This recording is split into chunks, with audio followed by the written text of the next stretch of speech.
The government has indicated that it will re-examine rent pressure zones, or RPZs, before the current legislation expires at the end of 2025. Today we're discussing why reform of the current system is crucial to stimulate investment in Ireland's private rental sector and ensure increasing supply of rental housing. RPZs were introduced in 2016 to control rent increases, limiting them to 4% per year. In 2021, this cap was further reduced to either 2% or the rate of inflation, whichever is lower. The 2% rent cap has had a significant impact on the private rental sector, forcing the government to review RPZs.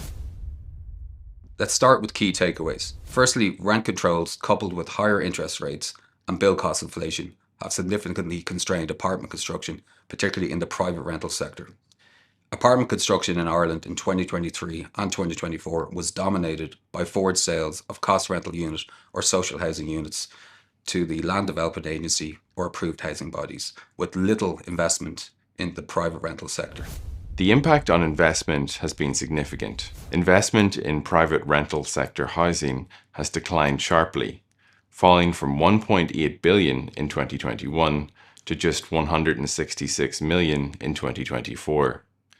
This decline is steeper than in many other European markets, suggesting that rent controls have played a key role in deterring investors. While rising construction costs and higher interest rates have also been factors, the government has acknowledged that rent controls are discouraging much-needed private investment. The reduction in supply is evident in the 27% decline in Dublin apartment completions from 2023 to 2024.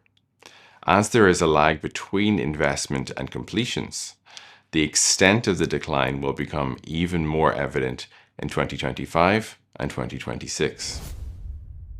In response to these challenges, the government appears to be shifting its approach. The Taoiseach recently stated that Ireland needs strong private sector investment in housing, particularly in apartment developments. Key to this is a review and amendment of the RPZ framework. One of the big questions now is what system will replace the current RPZ framework. While the government has ruled out completely removing rent controls, they are considering alternative models. One such proposal is reference rents, which would tie rent increases to rents charged for comparable properties in the same area. Another proposed reform is linking rent caps to individual tenancies, rather than to properties as in the current system. This would mean that once a tenant vacates a unit, the rent for the next tenant would be based on the open market level at that time. This could encourage more landlords to remain in the market, as they would have an opportunity to reset rental rates between tenancies. Allowing market rate increases between tenancies would also make investment into apartment developments more attractive to international investors.